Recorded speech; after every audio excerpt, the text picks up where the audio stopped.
di penulisan tesis Mas Anggara. Untuk bisa segera kita eksekusi, waktunya kita serahkan Mas Anggara untuk 20 menit. Yang pertama, dipersilahkan Mas Anggara untuk menyajikan poin-poin paparannya. Silakan.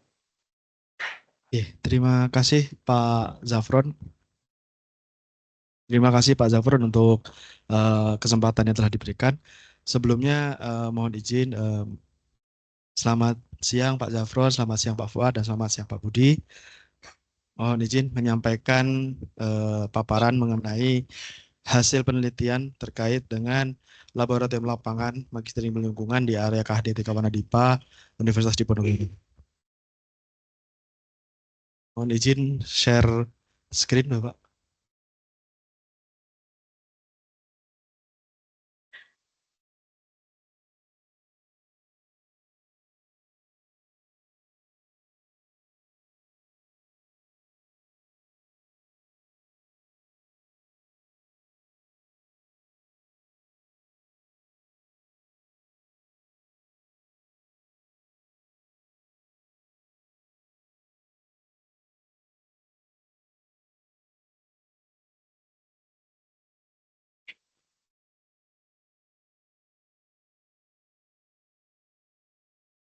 Mohon izin Bapak sekalian. Penelitian yang dilakukan ini adalah analisis lokasi dan iklim mikro Laboratorium Lapangan Magister Ilmu Lingkungan di kawasan hutan dengan tujuan khusus atau KHDTK Wanadipa Universitas Diponegoro. Latar belakangnya, yang pertama adalah kebutuhan sarana prasarana pendidikan dari Magister Ilmu Lingkungan sebagai sarana untuk pengembangan ilmu pengetahuan dan teknologi. Kemudian yaitu kebutuhan akan lahan laboratorium lapangan bagi Magister Ilmu Lingkungan. Selanjutnya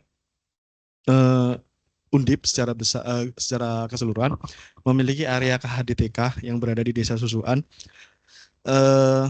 Kemudian dari area seluruh KHDTK seluas 99 hektar tersebut akan ada yang dikelola oleh MIL sebagai laboratorium lapangan.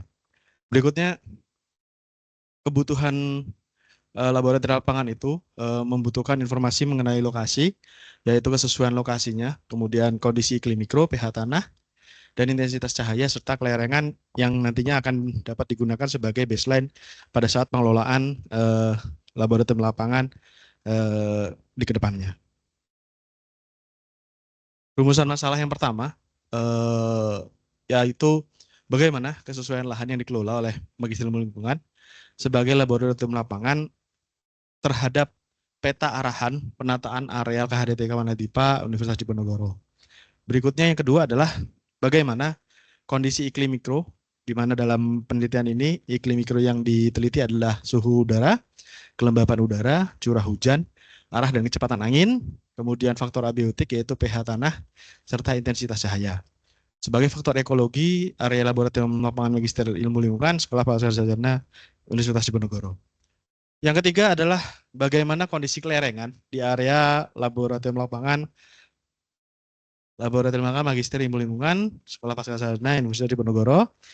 Kemudian yang keempat adalah bagaimana faktor-faktor iklim mikro, pH tanah, intensitas cahaya, dan kelerengan, dan itu dapat berpengaruh terhadap pengelolaan laboratorium lapangan ke depannya. Kemudian dari rumusan masalah tersebut, tujuan umumnya adalah untuk mengetahui kesesuaiannya yang digunakan untuk pengelolaan area laboratorium lapangan Magister Ilmu Lingkungan Diponegoro. Berikutnya, tujuan khusus dari 4 rumusan masalah. Yang pertama adalah tujuan untuk mengidentifikasi dan mengkaji kesesuaian zona lahan yang dikelola oleh MIL terhadap peta arahan penataan areal KHDTK Wanadipa Undip. Yang kedua, mengidentifikasi dan menganalisis kondisi iklim mikro sebagai baseline penggunaan dan pemanfaatan laboratorium lapangan Magister Ilmu Lingkungan di KHDTK Wanadipa Undip. Kemudian mengidentifikasi kelerengan. Dan yang keempat adalah mengidentifikasi pengaruh dari faktor iklim mikro, lereng, faktor abiotik yaitu pH tanah dan intensitas cahaya matahari. Berikutnya tinjauan pustaka. Di sini sekilas saya sampaikan mengenai hutan, yaitu tutupan lahan yang luas minimalnya 5,5 hektar, tinggi pohon minimal 5 meter, dan kanopi yang menutupi setidaknya 10% dari area tersebut. Kemudian adanya KHDTK, yaitu area hutan yang dapat berstatus sebagai hutan konservasi, hutan lindung, atau hutan produksi yang secara khusus ditetapkan oleh Menteri untuk mendukung kegiatan penelitian dan pengembangan pendidikan dan pelatihan, serta memenuhi kebutuhan sosial, keagamaan, dan budaya tanpa mengubah fungsi utamanya dari kawasan hutan tersebut. Selanjutnya KHDTK Wanadipa Undip merupakan bagian dari Kesatuan Pemangku Hutan atau KPH Semarang yang berlokasi di Penggaron, Kabupaten Semarang. Sebagian besar wilayah kawasan hutan Penggaron merupakan bagian dari KPH Semarang yang sebagian besar wilayah merupakan kawasan perlindungan setempat, dan hutan alam sekunder. Serta terdapat kawasan wisata yang kondisinya berupa hutan alam sekunder dan sebagian diperuntukkan untuk pertanian. Berikutnya adalah iklim mikro, di mana di Bionom mendefinisinya iklim mikro adalah iklim dalam skala atau ruang lingkup yang sempit atau kecil. Dalam penelitian ini, faktor iklim yang diteliti adalah suhu udara, yaitu ukuran lingkungan untuk tingkat panas dari suatu benda tertentu, kemudian kelembaban udara, yaitu menyatakan banyaknya uap air dalam udara, kemudian curah hujan, yaitu jumlah air hujan yang jatuh selama periode waktu tertentu yang pengukurannya menggunakan satuan tinggi di atas permukaan tanah horizontal yang diasumsikan tidak terjadi infiltrasi, runoff maupun evaporasi. Kemudian arah angin, yaitu arah dari mana angin berhembus yang dinyatakan dalam derajat arah, dan kecepatan angin, yaitu kecepatan udara yang bergerak secara horizontal. Selanjutnya merupakan kelerengan, yaitu perbandingan antara beda tinggi dengan jarak di lapangan. Kemudian pH tanah yang merupakan ukuran jumlah ion hidrogen dalam suatu larutan di dalam tanah. Kemudian intensitas cahaya matahari yang merupakan faktor yang sangat signifikan untuk kegiatan fotosintesis yang berdampak pada kelangsungan hidup, pertumbuhan, dan adaptasi suatu vegetasi. Berikutnya, jenis penelitian yang dilakukan merupakan penelitian kuantitatif deskriptif, di mana kebutuhan datanya ada 9. Yang pertama adalah peta lokasi hasil observasi, yang merupakan data primer yang diperoleh pada tahun 2024. Kemudian peta arahan penataan KHDTK, data sekunder yang berasal dari pengelola KHDTK Wanadipa Undip, yang tujuannya adalah untuk mengidentifikasi kesesuaian zona yang dikelola oleh laboratorium lapangan MIL. Kemudian curah hujan. Potong dulu, Mas. Izin Ya, saya Pak. potong. Pak Fuad, ada info apa ini? Ada tanda jari di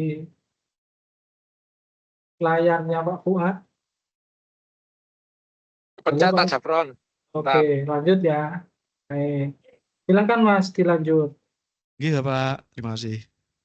Berikutnya adalah curah hujan, yaitu data sekunder yang berasal dari data numerik hasil rekapitulasi dari Badan Meteorologi dan Geofisika dan Geofisika. Kemudian data angin yang berasal dari NASA. Kemudian data ketinggian, yaitu pengolahan data Demnas. Kemudian kelembaban dan suhu juga berasal dari data NASA. Kemudian pH tanah dan intensitas cahaya merupakan data primer hasil observasi lapangan menggunakan pH meter dan luxmeter.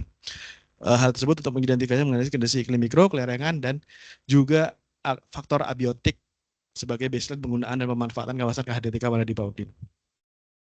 Berikutnya adalah teknik analisis data, di mana teknik analisis data dalam penelitian ini. Selamat datang Pak Marino, mohon izin. Teknik analisis data pada mohon izin Bapak. Teknik analisis data pada penelitian kali ini menggunakan analisis spasial yang digunakan untuk tujuan kesesuaian lahan maupun identifikasi kelerengan. Kemudian analisis deskriptif menggunakan inverse distance weighting atau IDW untuk data curah hujan. Kemudian analisis deskriptif menggunakan diagram windrows untuk arah kecepatan angin. Kemudian analisis deskriptif untuk suhu udara, kelembaban udara, pH tanah, dan intensitas cahaya. Hasil pembahasan mengenai kesesuaian lahan. Seperti tertampil di layar, bahwasannya lokasi laboratorium lapangan MIL Undip berada di antara 7 derajat 6 menit 36 detik sampai 7 derajat 6 menit 52 detik lintang selatan, dan 110 derajat 25 menit 56 detik sampai 110 derajat 26 menit 10 detik bujur timur. Di mana hasil observasi atau pengumpulan data di lapangan diperoleh luas bidang area laboratorium lapangan yang dikelola oleh Magisterium Lingkungan seluas 5,76 hektar. Di mana dapat dilihat di peta letaknya berada di sebelah barat laut dari area perkantoran KHDTK, di mana batas utaranya itu merupakan jalan desa, kemudian batas sebelah timur dan sebelah selatan itu berbatasan dengan area KHDTK Wanadi Pak Undip, dan yang sebelah barat berbatasan juga dengan jalan desa lagi. Jadi sebagian besar berbatasan dengan jalan desa dan KHDTK Wanadi Pak Undip. Berikutnya, berdasarkan peta arahan penataan areal KHDTK Wanadi Pak Undip, terdapat 5 blok riset penataan. Yang pertama adalah area riset, blok riset edukasi yang tertampil dengan warna merah, kemudian blok riset kemitraan yang tertampil dengan warna kuning, kemudian blok rehabilitasi agroforestry yang berwarna magenta, blok pemetaan dan eko-edu wisata hijau, kemudian konservasi khusus berwarna hijau. Berdasarkan hasil analisis spasial menggunakan overlay peta, diperoleh hasil bahwasannya seluruh area laboratorium lapangan Magisterium Lingkungan berada pada area blok riset dan edukasi.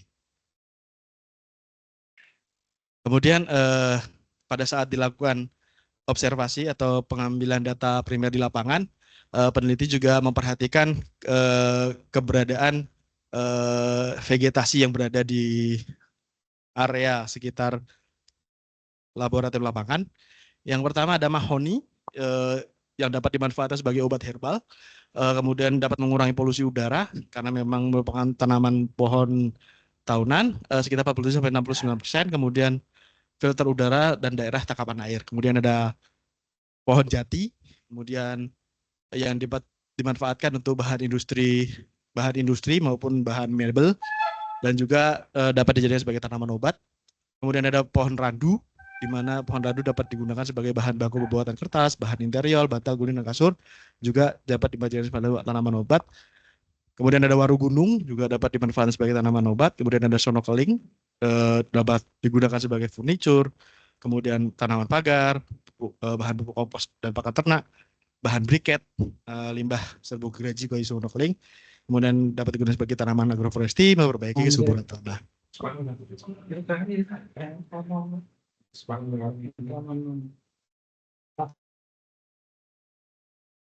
Mohon izin Pak Zafron, saya lanjutkan. Kemudian ada tanaman lamtoro yang dapat dimanfaatkan sebagai alternatif pakan ternak, kemudian juga sebagai tanaman obat. Kemudian ada tanaman singkong, sumber bahan baku penghasil bioetanol dan bahan makanan pokok. Ada pisang juga, identifikasi pisang kepok, bahan makanan dan juga tanaman obat. Dan yang terakhir adalah jambu biji, di mana dapat dimanfaatkan sebagai sumber makanan dan tanaman obat. Yang berikutnya adalah karakteristik iklim mikro. Yang pertama adalah suhu dan temperatur udara dapat dilihat dalam jangka waktu 10 tahun, yaitu dari 2014 sampai 2023. Kondisi suhu udara minimum terjadi pada bulan 23 Februari 2014 dengan suhu minimum 23,86 derajat Celcius. Yang maksimumnya pada 31 Oktober 2023 dengan suhu udara maksimum 31,8 derajat Celcius, dan rata pada 10 tahun adalah 26,97 derajat Celcius. Di mana kondisi suhu udara tersebut korelasinya adalah terkait dengan kenyamanan bagi orang normal untuk beraktivitas pada kondisi tropis, terutama di Indonesia, yaitu berkisar antara 24,1 sampai 27,7 derajat Celcius berdasarkan penelitian dari Demiati dan Karyono. Kemudian suhu tersebut juga berbeda dengan suhu optimal untuk beraktivitas manusia. Tanaman akan berfotosintesa secara optimal pada suhu kisaran 21 derajat Celcius. Kondisi ini membantu proses pembentukan glukosa berjalan dengan baik, sehingga hasil dari proses fotosintesis terdistribusikan dengan baik ke seluruh tubuh tanaman. Berdasarkan Camilla dan Adriani 2019. Nah, berkaitan dengan hal di atas, maka kondisi suhu dari real laboratorium lapangan MIL Undip memiliki suhu cukup optimal untuk pertumbuhan tanaman, sedangkan untuk melakukan aktivitas fisik lapangan dapat dilakukan sebelum bulan Oktober atau sebelum musim panas untuk menghindari suhu panas yang dapat mencapai 31,8 derajat Celcius. Berikutnya mengenai kelembaban udara, di mana didapatkan hasil mengenai kelembaban udara ini memiliki korelasi negatif terhadap suhu udara, di mana apabila suhu udara tinggi maka eh, kelembaban udaranya menjadi rendah.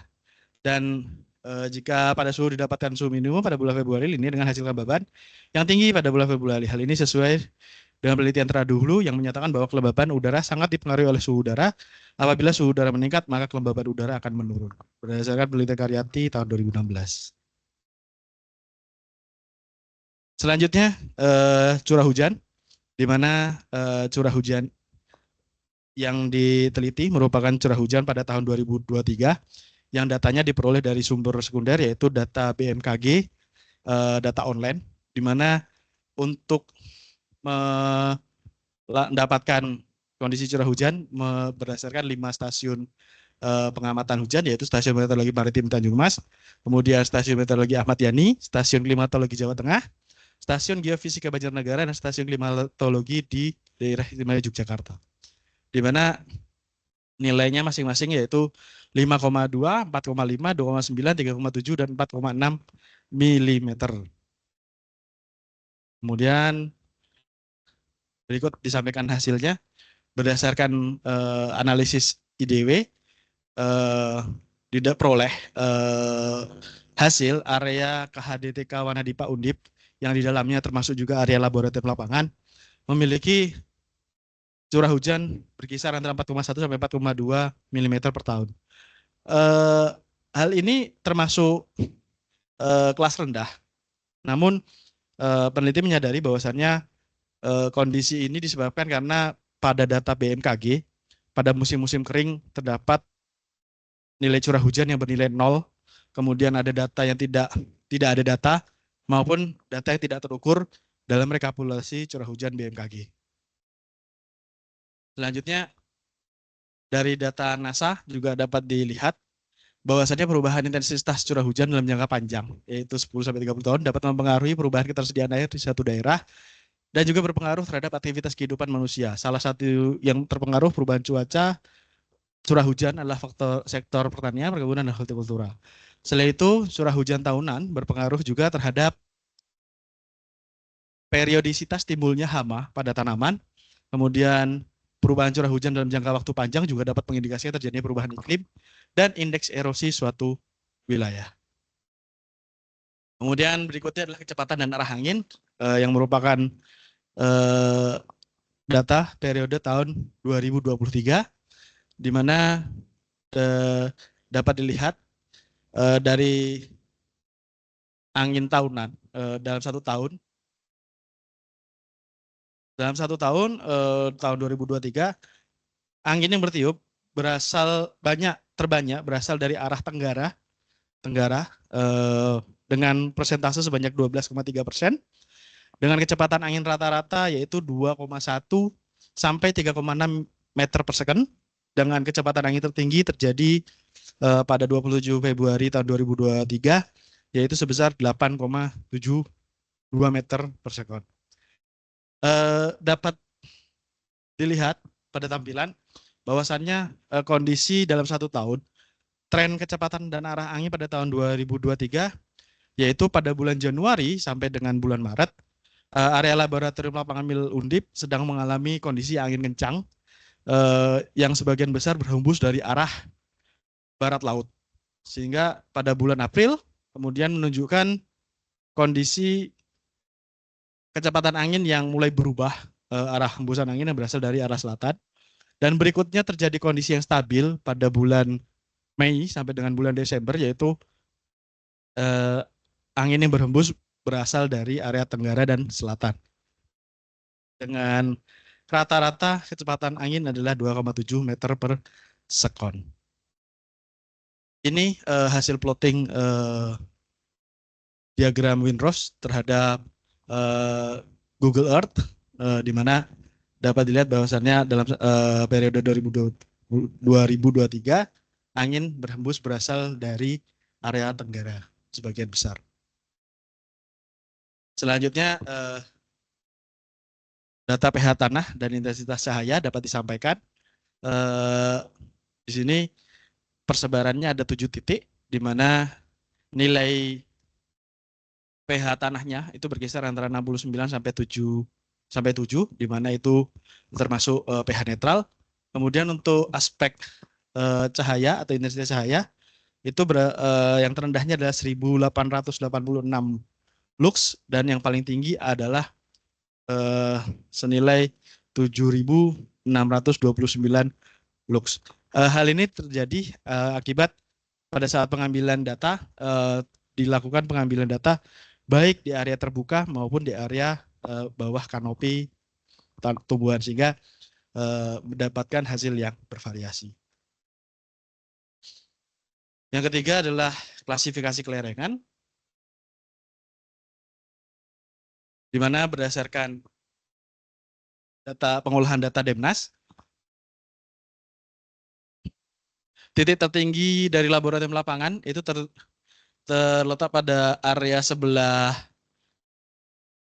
selatan, yaitu 210 mdpl, daerah barat daya, dan terendahnya berada di sebelah timur dengan ketinggian 150 mdpl. Berdasarkan Peraturan Menteri Lingkungan Hidup dan Kehutanan Republik Indonesia tahun nomor 10 tahun 2002, kelerengan dibagi menjadi 5 kelas, yaitu datar kurang dari 8%, 8-15 landai, 15-25 bergelombang, 25-40 curam, dan lebih dari 40 sangat curam. Di mana berdasarkan hasil perhitungan peta kontur diperoleh hasil dari area KHDT Kawana di Undip memiliki 3 kriteria area kelerengan, yaitu yang pertama berada di sebelah area sepanjang jalan desa yang kurang lebih memiliki kelerengan 6,6% yang termasuk kelas datar. Kemudian ada di sebelah selatan yaitu landai dengan 13,3% dan daerah yang dekat dengan area perkantoran yaitu 20% yaitu area bergelombang. Berdasarkan hasil pengamatan datar, landai, dan bergelombang, perbedaan posisi lereng menyebabkan perubahan fisika tanah. Semakin meningkatnya posisi lereng, meningkatkan persen batuan dalam profil tanah dan book density tanah.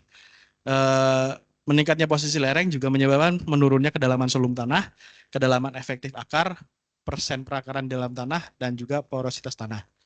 Berdasarkan penelitian Y. Nugroho tahun 2016. Laboratorium Lapangan MIL memiliki topografi yang beragam dari lereng datar hingga bergelombang. Berdasarkan kondisi tersebut, tanaman semusim bisa menjadi alternatif tanaman yang ditanam pada lahan yang memiliki kemiringan datar sampai agak landai atau kemiringan lereng antara 0 sampai 8% dan tanpa adanya bahaya erosi. Keterkaitan faktor iklim mikro dan faktor abiotik terhadap pengelolaan laboratorium lapangan MIL Undip. Yang pertama adalah faktor suhu udara, di mana tergolong masih aman untuk manusia beraktivitas, dapat dihindari aktivitas lapangan pada musim kemarau karena dapat mencapai 31,8 derajat Celcius dan memiliki suhu yang cukup optimal bagi tanaman untuk melakukan fotosintesis. Dan itu berkorelasi langsung dengan suhu udara dan kelembaban udara. Selanjutnya curah hujan, perubahan intensitas harus dibarengi dengan upaya penanganan terhadap munculnya hama tanaman. Penanaman tanaman baru sebaiknya dilakukan pada awal musim hujan guna mendapatkan suplai air yang cukup. Kemudian perlu diperhatikan suplai air pada musim kemarau, pembuatan penampungan air dapat menjadi pilihan. Terkait kecepatan dan arah angin, pada bulan Januari sampai Maret, terjadi hembusan angin yang relatif kencang yang bertiup dari barat laut dapat menjadi perhatian dalam penanaman tanaman baru untuk dapat diberikan pancang penguat agar tidak rebah karena angin. Selain itu juga perlu perhatian pada saat angin kencang terhadap pohon tumbang demi keamanan dan keselamatan pelaksanaan penelitian serta pembelajaran di lapangan. Kemudian hembusan angin pada bulan Mei sampai dengan Desember bersifat stabil, berhembus dari arah tenggara dan selatan dan kecepatan rata-rata 2,7 meter per second. Dapat menjadi acuan dalam penanaman tanaman yang membutuhkan angin dan penyerbukannya supaya dapat lebih optimal dalam pembuahan tanaman. pH tanah cenderung netral dan baik untuk pertumbuhan tanaman. Kemudian intensitas cahaya, keberadaannya, pengambilan datanya beragam mulai dari di area terbuka sampai dengan di bawah kanopi yang cukup lebat. Dan yang terakhir adalah kelerengan. Pemanfaatan tanaman budidaya dapat dilakukan pada area dan kategori datar dan landai guna menghindari resiko erosi tanah. Sedangkan area yang bergelombang dapat dimanfaatkan sebagai area pengkayaan dengan tanaman keras sebagai pilihannya. Kesimpulannya, kawasan KHDT Kawana di Undip yang dimanfaatkan oleh Prodi Magister Ilmu Lingkungan sebagai laboratorium lapangan adalah seluas 5,76 hektar yang terletak di antara 7 derajat 6 menit 36 detik sampai dengan 7 derajat 6 menit 52 detik lintang selatan dan 110 derajat 25 menit 56 detik sampai dengan 110 derajat 26 menit 10 detik bujur timur. Kawasan laboratorium lapangan Magister Ilmu Lingkungan berada seluruhnya pada zona yang ditetapkan sebagai blok riset edukasi berdasarkan peta arahan penataan area Kadayati Wadar di Undip sehingga sesuai dengan tujuan pemanfaatan ke depannya. Yang kedua adalah kawasan laboratorium lapangan MIL memiliki kondisi iklim mikro, suhu udara, kelembapan udara, pH tanah dan intensitas cahaya yang relatif baik untuk mendukung pertumbuhan tanaman. Kecepatan angin cenderung meningkat pada musim hujan yaitu Januari dan Maret. Serta terjadi perubahan arahnya pada bulan April dan kemudian stabil pada bulan Mei sampai dengan Desember. Angka curah hujan 4,1 sampai 4,2 mm per hari tahunan berdasarkan data BMKG tahun 2023, sedangkan berdasarkan data NASA merupakan 4,99 mm per hari pada tahun yang sama. Curah hujan pada area laboratorium lapangan MIL termasuk dalam kategori rendah. Kemudian kawasan KHDT Kawasan di Undip yang dimanfaatkan oleh Prodi MIL sebagai laboratorium lapangan menunjukkan kelerengan 3 kelas yaitu datar, landai, dan gelombang. Pemanfaatan budidaya dapat dilakukan dengan memperhatikan kondisi tersebut guna menghindari bahaya erosi ke depannya. Dan kemudian yang terakhir dalam pengelolaan kawasan laboratorium lapangan MIL perlu memperhatikan kondisi iklim mikro, faktor abiotik serta kelerengan lahan tersebut diperlukan guna memperoleh hasil yang optimal dalam pemanfaatannya sebagai area riset edukasi serta untuk menjamin keamanan dan keselamatan peneliti-peneliti yang melaksanakan riset dan pendidikan di area laboratorium lapangan MIL Undip. Berikut tambahan yaitu tampilan dari web NASA untuk pengumpulan data, kemudian ini hasilnya, dan yang berikutnya adalah ini sebagian dari dokumentasi lapangan pada saat pengambilan data primer. Terima kasih. Demikian yang dapat saya sampaikan. Kurang lebihnya mohon maaf apabila terdapat banyak kekurangan dan kesalahan. Penulis di sini menyadari bahwasannya tulisannya masih jauh dari kata baik, dari kata sempurna. Mohon arahan bimbingan dari Bapak dosen sekalian terkait perbaikan dan kritik saran untuk perbaikan tulisan saya ke depannya. Kurang lebih itu yang dapat saya sampaikan. Selanjutnya saya kembalikan ke Bapak Zafron. Terima kasih. Assalamualaikum warahmatullahi wabarakatuh. Waalaikumsalam warahmatullahi wabarakatuh. Baik, terima kasih Mas Anggara sudah menyampaikan dalam timing dan ketepatan yang tinggi ini tadi. Saya kira juga tadi sangat cepat tetapi juga lugas. Baik, jadi tadi diakhiri dengan pernyataan masih banyak atau jauh gitu ya.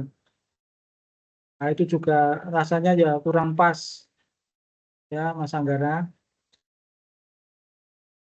Oke Bapak, siap. Bagaimanapun para pembimbing dan penguji juga sudah mengupayakan itu bisa memaksimalkan, tetapi kalau kata jauh dari kesempurnaan itu ya mestinya sudah kita minimalisir. Jadi tidak perlu ada kata masih jauh, ya masih perlu begitu saja, cukup. Siap.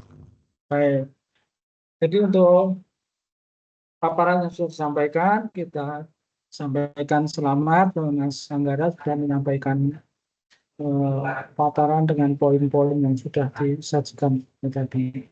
Untuk selanjutnya kita memasuki sesi yang kedua, yang dalam hal ini kami suwun Pak Budi, Dr. Budi Warsito terlebih dahulu, nanti dilanjutkan oleh saya sendiri dan diakhiri dengan para pembimbing. Oke, matur nuwun Pak Zafron. Yang terhormat Pak Mariono, Pak Fuad sebagai tim penguji. Mas Anggara, ini yang pertama ini ya, saya ingin menyampaikan apresiasi ya Mas Anggara yang sudah menyusun laporan tesisnya dengan sangat baik ya, dan sudah lengkap ini dari pendahuluan sampai kesimpulan ya. Bisa double. Ada beberapa hal Zoom yang bisa. mungkin nanti Ayo. masukan ya, Ini pertanyaan kementerian juga ya, sih. beberapa. Yang Yang pertama tentang penulisan dulu ya, tata bahasa, tata tulis ya. Ini masih ada beberapa kesalahan tulis yang kebetulan saya temukan, sudah saya beri tanda ya. Nanti dicek secara keseluruhan ya. Kemudian ini ada judul ini diulang-ulang nulisnya ya, saya lihat di pendahuluan standar. Ditulis, terus tujuan umum ditulis lagi, manfaat ditulis lagi.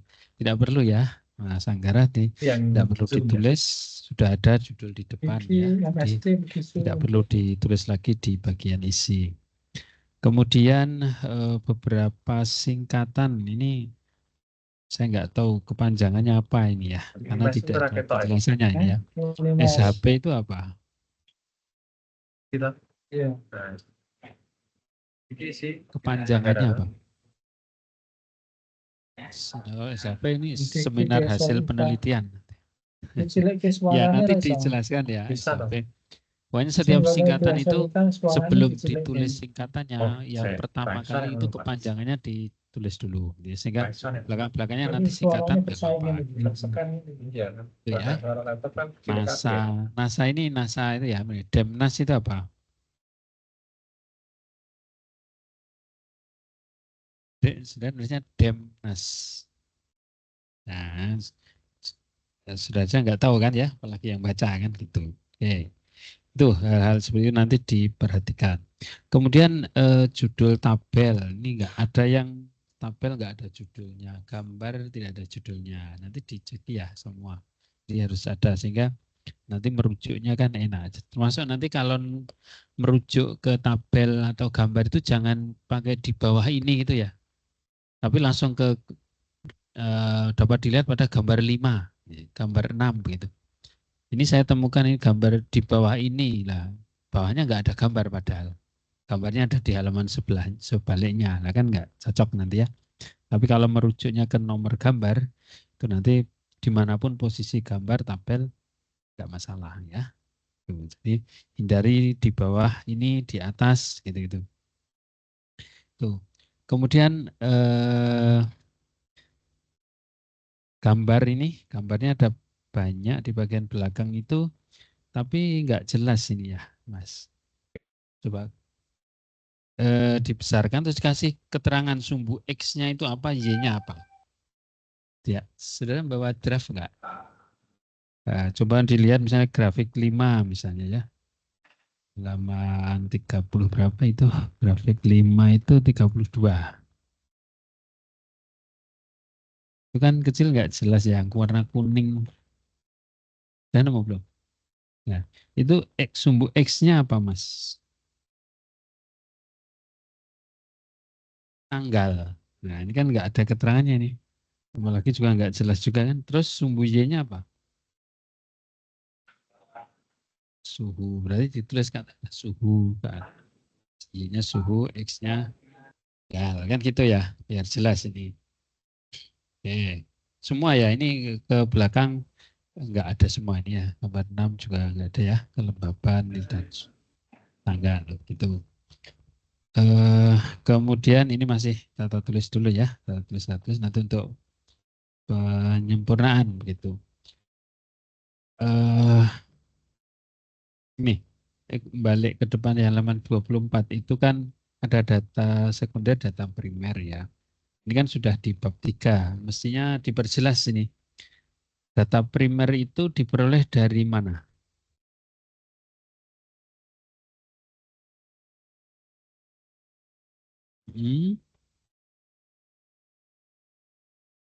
Gimana cara mendapatkannya itu? Observasi itu kan lihat terus ketemu angka atau ngukur atau gimana? Pakai ini biar kedengeran ya. Untuk data primer merupakan observasi lapangan di mana data koordinat diambil menggunakan receiver GPS Garmin tipe 64X, kemudian itu ditulis ya. Iya, ini di sini ya di halaman 24 tuh detail itu ya ditulis semua ya Siap, siap, siap. yang tidak hanya Anda nuliskan dengan 2 kalimat ini, Anda hanya menuliskan langsung dari sumber pertama atau tempat objek yang sedang dilakukan titik. Kan nggak jelas ini ya. Nanti diperjelas. Masuk data sekundernya ya. Diperoleh dari mana saja. Misalkan dari dokumen di pemerintahan misalnya, pemerintahan mana kabupaten apa misalnya gitu. Tadi LH baru disebutkan saja, Siap, gitu ya, siap, Pak. biar jelas. Oke, terus ini terkait dengan hasil ya, hasil sudah lengkap ini ya. Saudara kan mau menganalisis lokasi dan iklim mikro ya. Iklimnya sudah ada, data-datanya sudah ada. Hanya saya lihat masih deskripsi ya, hanya baru mendeskripsikan, Iya, Pak. belum menganalisisnya. Ibaratnya gini Mas Anggara ya, kalau mendeskripsikan itu, oh ruangan ini ada 2 AC, kan itu ya, AC-nya menghadap ke arah barat, ya, menghadap ke arah pintu keluar. AC-nya ada 2, besarnya masing-masing 2 PK, gitu. Itu menceritakan kan, mendeskripsikan, belum menganalisis. Menganalisis itu kan karena menghadap ukurannya 2 PK, ada 2 AC, nanti kalau hidupkan semua, padahal ruangannya kapasitasnya sekian orang, berarti nanti akan terlalu dingin atau dan seterusnya. Itu menganalisis namanya. Ya. Sehingga idealnya misalnya dihidupkan satu saja atau hidupkan suhunya sekian, itu menganalisis. Tapi kalau baru menceritakan kondisinya itu masih deskripsi gitu ya. Siap. Sehingga kalau di sini kan saudara sudah menuliskan misalnya arah angin itu ke mayoritas ke arah mana? Tenggara dan selatan. Tenggara dan selatan. Tenggara dan selatan. Nah, terus apa efeknya kalau arah anginnya itu ke tenggara sama selatan misalnya? Jadi tidak hanya disampaikan arahnya ke tenggara selatan, titik sudah selesai kan enggak? Itu. Nanti jadi analisis. Tapi kalau hanya bercerita arahnya kemana, itu deskripsi tadi, baru cerita. Itu ya. Siap, Pak. Jadi nanti kaitannya dengan apa sih sebetulnya yang mau dianalisis gitu dari kondisi ini. Nah itu ke kan analisisnya bisa macam-macam arahnya ya. Walaupun saudara mungkin tidak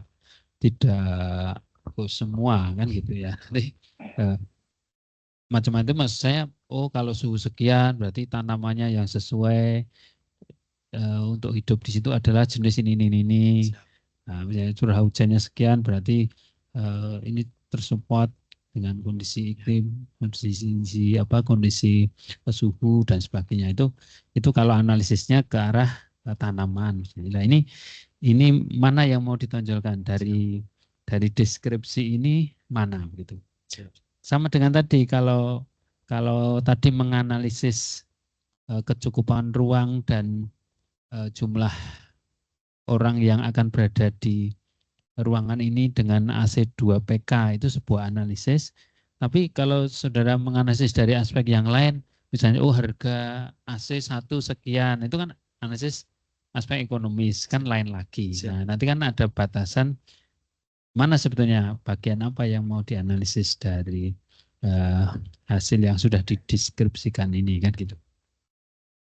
Itu ya. Siap. Nanti biar lebih dalam gitu. Siap, Pak. Ini saya kira bisa lah ya. Tidak harus semua dianalisis bukan ya, tapi paling tidak ada itu tadi. Ya. Kalau kondisi kayak gini itu terus gimana? Gitu. Ya. Betul ya? Paham, Pak. Ya ini itu tidak harus komprehensif semua dibahas, tidak gitu ya. Paham, Pak. Nanti kalau semua sampai harga tanahnya sekian ya kan dengan sudut lerengan sekian itu nanti harga tanahnya akan sekian ya, itu kalau semua dibahas, tapi kan enggak, saudara membatasi yang mau dibahas apa yang dianalisis apa saja kan gitu ya. Ini suhu minimum, kelembaban relatif. Kalau sudah tahu kelembaban relatif segini, curah hujan segini ini terus kira-kira apa gitu. Kebayang ya? Pak, Pak? bayang. Iya, iya. Berat nggak kira-kira? Dicoba, Pak. Dicoba ya. Dicoba. Iya, bisa tapi ya. Siap. Ya.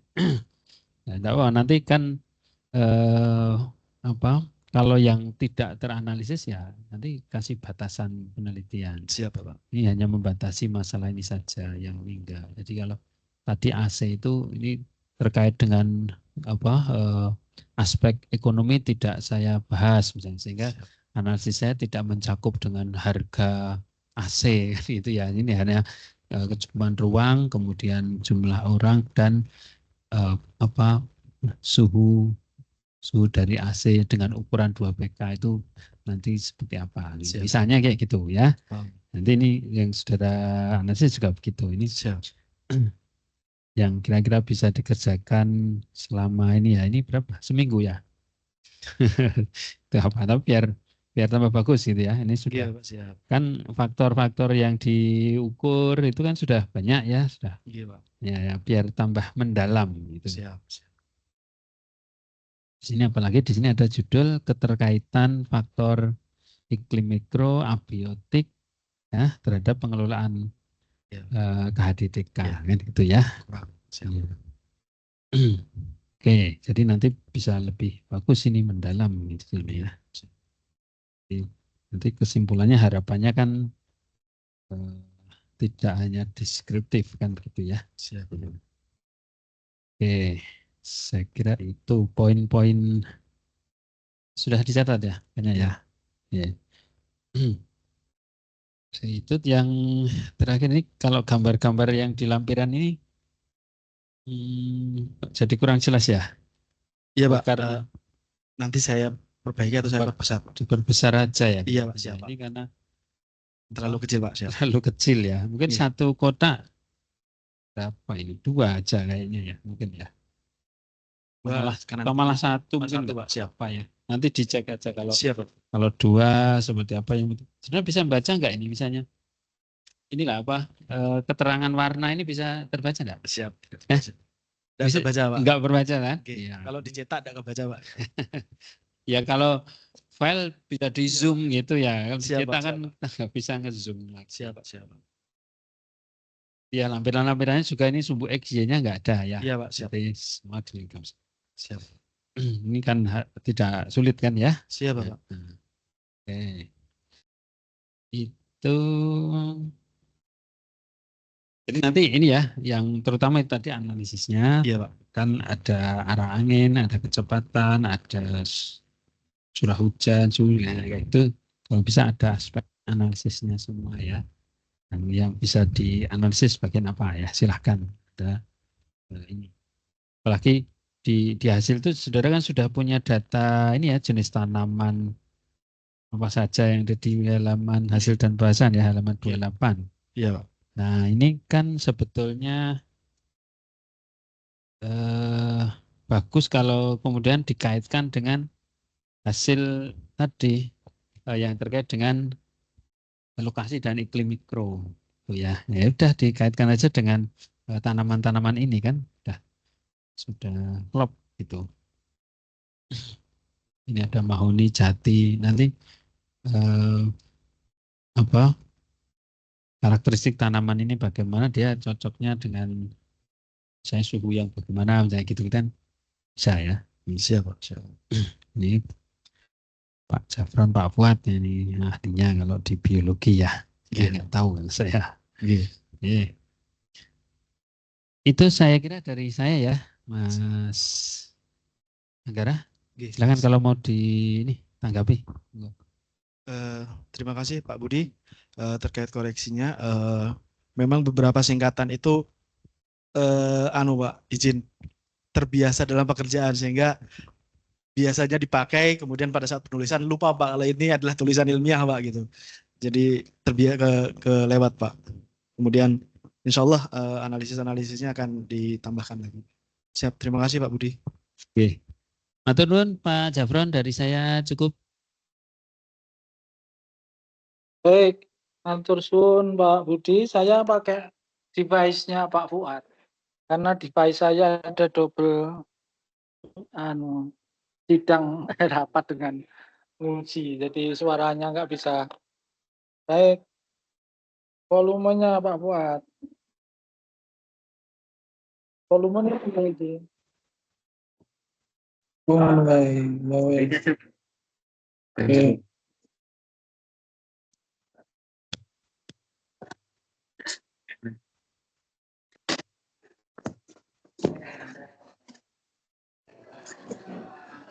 Baik, Mas Anggara. Iya Pak Japron, siap. Iya, sudah bisa didengarkan ya. Siap. Baik, Bisa Bapak. tadi Budi tadi sudah mengarahkan ya untuk memaksimalkan diskusi dan pembahasannya, termasuk tadi kaitannya dengan aspek teknis misalnya terkait dengan tanaman-tanaman yang berkait dengan jenis penanaman dan sebagainya. Baik, jadi untuk judul akhirnya menggunakan kata laboratorium lapangan. Iya Mas Anggara. Iya Bapak, siap. Nah ini pengertian definisinya itu belum ada, belum muncul di daftar isi, belum muncul disinggung di latar belakang, apalagi di tinjauan pustaka. Ini kira-kira apa pengertian laboratorium lapangan itu? Secara spesifik gimana? Siap Bapak.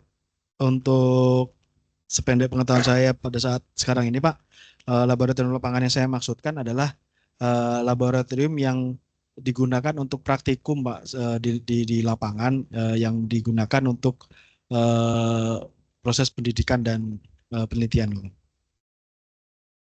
Tapi kan ada secara fungsi, tetapi secara substansi kelengkapan dan apa itu sarana prasarananya beda dengan laboratorium yang biasanya enggak? Siap Bapak, Apa yang nanti saya pelajari. pengendalian kontrol-kontrol begitu? Siap Bapak. Gimana? Beda dengan laboratorium yang biasanya ada di ruangan-ruangan atau apa ini?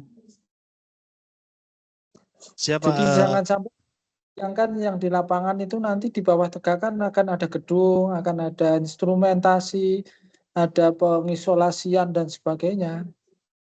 Siap Bapak, siap.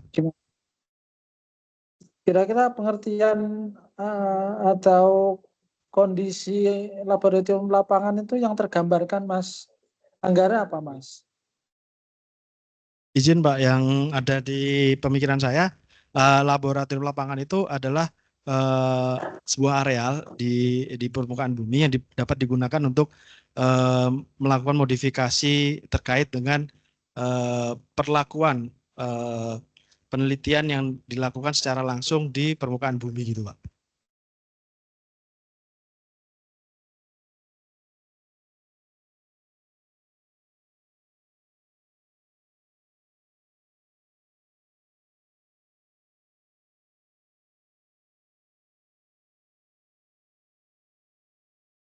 Izin Pak Japron.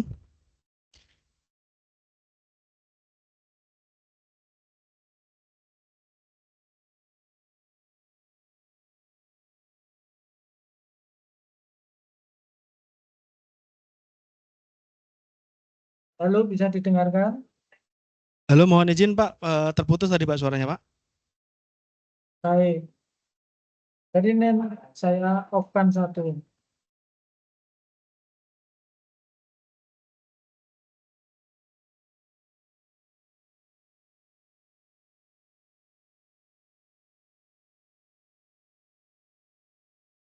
Halo? Siapa Pak? Oh, ini saya harus pakai dua berarti. Baik, jadi nanti dinarasikan lagi mengenai kondisi laboratorium lapangan. Siap. Jadi secara substansi itu intinya apa, nanti kegunaan dan fungsi dan sebagainya masuk di tinjauan pustaka juga. Siap Pak. Baik. Kemudian posisi kawasan atau peta yang menjadi laboratorium lapangan. paralel dengan jalan. Ya, Iya, jalan Pak. sendiri itu ya sebenarnya cenderung rata, memilih jalur yang rata. Sehingga asumsinya KHDTK mengikuti jalan alias mengikuti tingkat kemiringan dari jalan yang notabene paling datar. Nah, ini nanti jangan sampai ada asumsi bahwa KHDTK itu datar. Iya, Pak. Ya, jadi Siap. dari penjelasan laboratorium harus ditambahkan bahwa kawasan di sekitarnya, di bawahnya, di samping kiri kanannya jauh lebih steep sehingga cenderung curam, sehingga nanti Siap. eh, praktikum atau eksperimen-eksperimen yang dilaksanakan itu tidak mengandung risiko erosi di bawah-bawahnya. Iya, Pak. Siap. Kemudian dari sisi curah hujan, oke, rincian tadi juga cukup aman ya, curah hujan. Tapi yang rawan kan bukan curah selama musim hujan, tapi selama tidak ada hujan yaitu kemarau. Arang. Nah ini untuk unit percobaan yang melewati musim kemarau bagaimana? Gambaran Izin, solusi yang ditawarkan.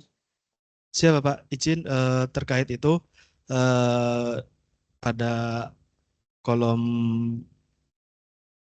keterkaitan faktor tadi dan sedikit saya singgung, Pak, mengenai penyediaan kolam Pak, penyediaan kolam penyimpanan air, Pak. Pada saat musim hujan bisa dipanen, disimpan dan digunakan pada saat musim kemarau, Pak.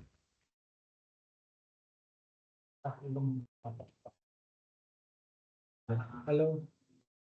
Siapa, Pak? Oke. Jadi sebatas standar saja Iya, Pak. atau ada hal yang lain karena kan tidak hanya masalah airnya, Iya, tapi masalah misalnya apa itu penyakit siap. kan kalau musim hujan kelembapannya tinggi, Ya, Pak. ada risiko apa Mas kalau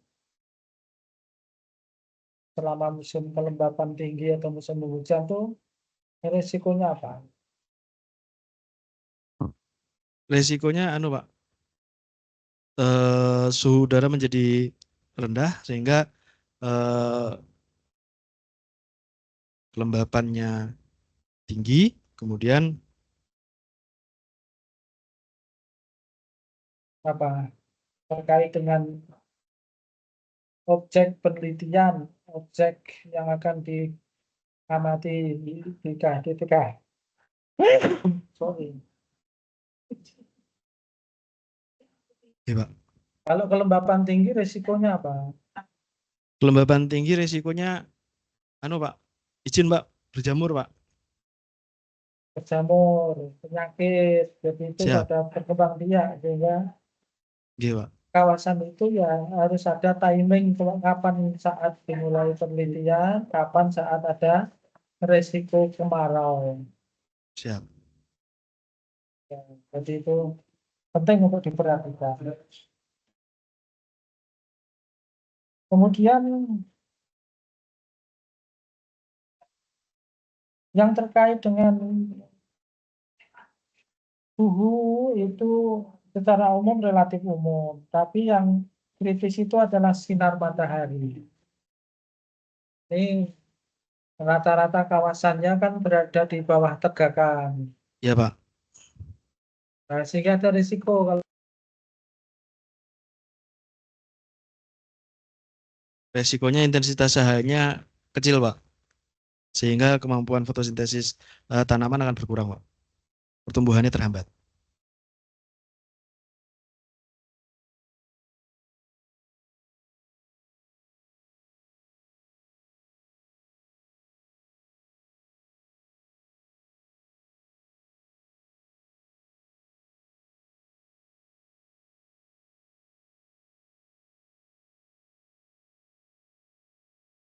Izin Pak Japron.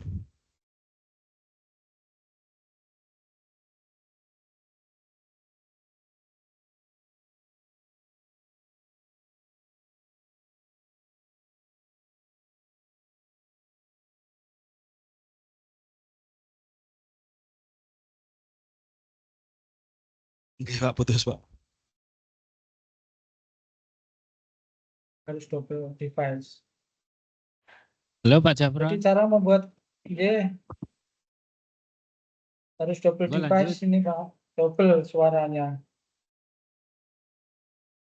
Jadi kalau kecambah itu membuatnya itu bermain dengan sinar matahari. Jadi saat ditutup itu tanaman menjadi cepat sekali memanjang. Dengan memanjang maka dia akan mencari sinar matahari secepatnya. Ya, tapi jadinya kecambah bukan bibit. Kalau bibit itu sudah nggak masuk kriteria. Jadi sudah kutilang, kurus, tinggi, langsing. Ya, itu isinya air saja semua. Jadi untuk bibit tidak layak.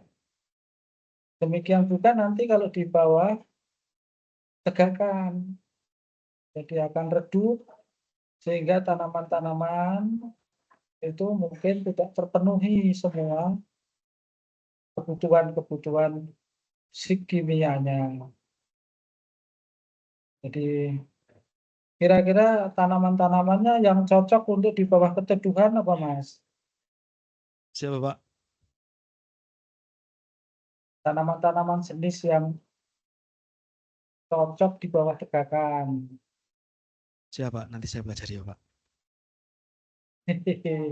orang orang batas tanah ya yang menjadi benar. Iya, Pak. Izin.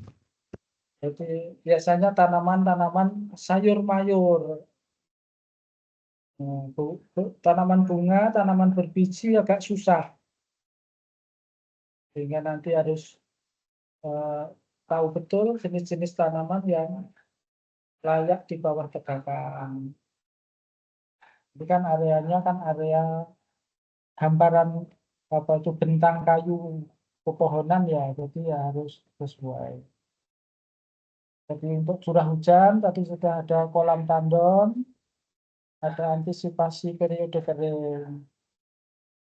Kemudian kalau angka 4,1 sampai 4,2 termasuk rendah. Jadi ini periodisasinya kapan ini yang harus hati-hati tadi. Periode kapan Mas?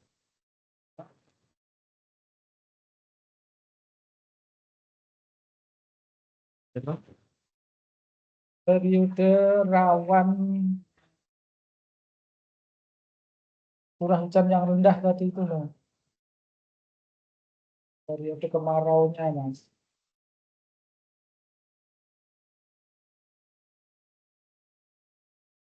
Kapan itu waktunya yang harus hati-hati, harus tersedia stok air di kolam tandon dan sebagainya.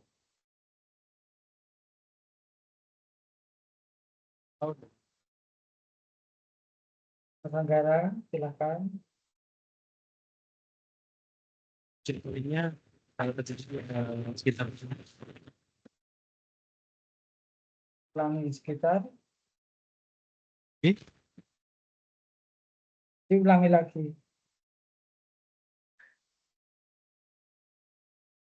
mungkin sih Pak suaranya kan sudah sempat. Yang jelas.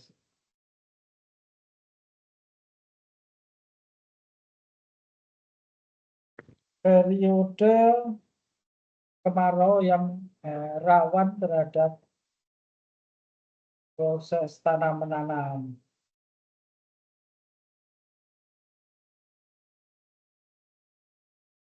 Cukup panjang waktunya atau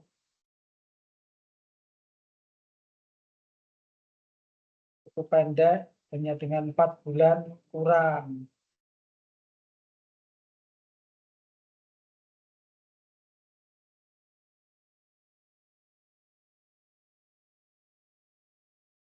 Halo Mas Anggara, Siap.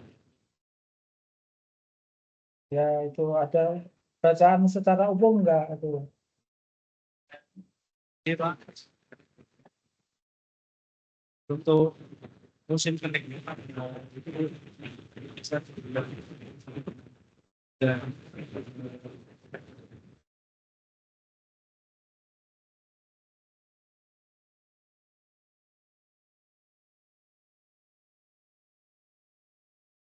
Ini streaming jaringannya juga kurang mulus.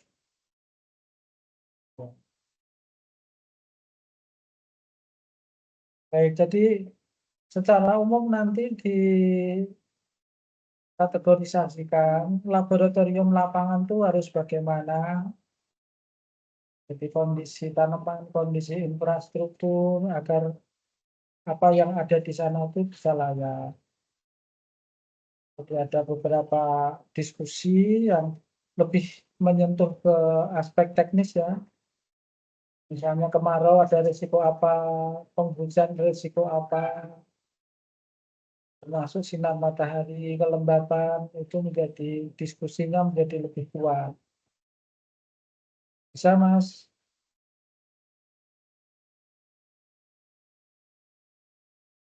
Jadi kalau di wilayah irigasi ada fenomena tandon, ada fenomena irigasi tetes, ada sprayer dan sebagainya itu sudah layak untuk laboratorium lapangan enggak kira-kira. Jadi ya tentu kombinasi teknologi tetap sangat relevan, sangat diperkaya pada penelitian ini. Oke. Saya kira itu dari Pak Jamron, masih perlu apa itu mengelaborasi aspek-aspek biotik teknis yang nanti bisa menyempurnakan format laboratorium lapangan. Baik, selanjutnya kami aturkan Pak Mariono, Pak Dr. Mariono, waktu disilakan Pak. Oke.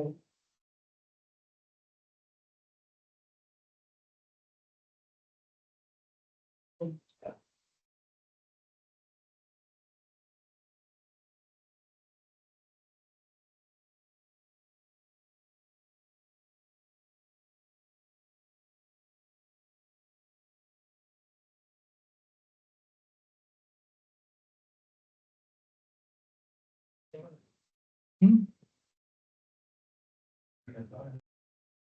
Oke.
Halo Pak Mar. Monggo silakan Pak Mariono.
Oh,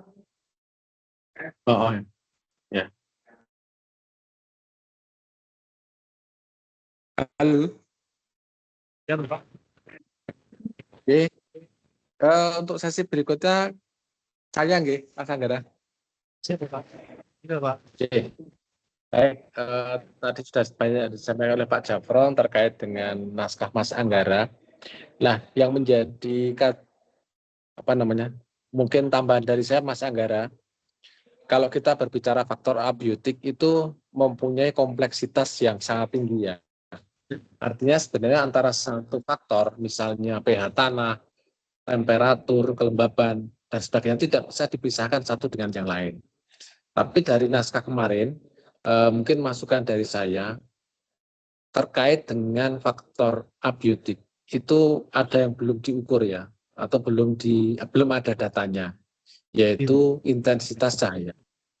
Nah, padahal ini sebagai salah satu faktor yang sangat penting di dalam metabolisme dari sebuah tanaman. Karena adanya sinar matahari ini akan menjadi faktor penting di dalam tanaman melakukan fotosintesis. Nah, bagaimana Mas Anggara nanti bisa memperoleh ya data tersebut ya? Silakan Mas Izin, Anggara. Bapak. Pada tulisan Ya. Sudah disampaikan menggunakan data lapangan meter itu. Oh, berarti sudah disempurnakan ya kemarin masukan dari saya? Ya sudah, Bapak. Baik, kemudian yang kedua, apa zonasi untuk lahan yang dikelola MIL itu sebenarnya adalah zona edukasi ya. Tapi kan di dalam zona tersebut akan juga kita manfaatkan untuk diberikan komoditas tanaman-tanaman yang bernilai ekonomi ya, yang bisa mungkin nantinya sebagai SGE. Nah, tentunya setelah kita kemarin mengaplikasikan pupuk, akan kita tanam dengan tanaman-tanaman buah-buahan dan mungkin bisa nggak Mas Anggara memberikan suatu subzona yang mana itu masih mempertahankan tanaman atau vegetasi asli yang ada di zona tersebut. Silakan Mas. Siap, Bapak. Mohon izin terkait dengan subzona saat ini, Pak, terkait dengan pemanfaatan berdasarkan lereng. Ada satu rumah di area sebelah barat itu memiliki pelerengan yang cukup bergelombang, Bapak, yaitu sekitar 20%, di mana pemanfaatannya dilakukan itu tetap digunakan untuk tanaman-tanaman yang bisa mereduksi. Jadi ada baiknya untuk bagian-bagian sebelah itu di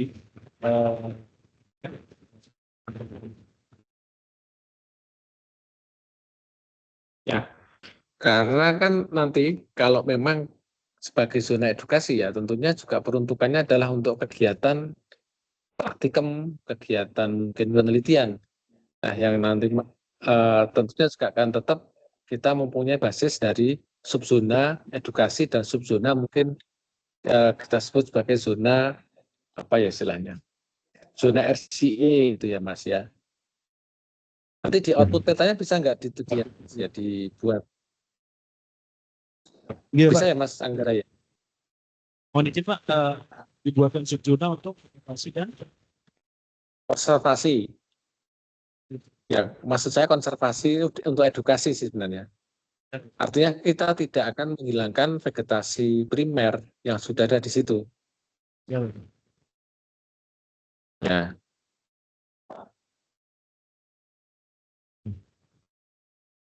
Baik, dari saya kira cukup Pak Jafron.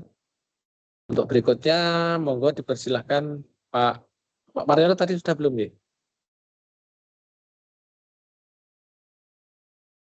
Silakan Pak Mar. Monggo. Ini Pak Jafron ada kesulitan dunia. Mar sudah, Pak.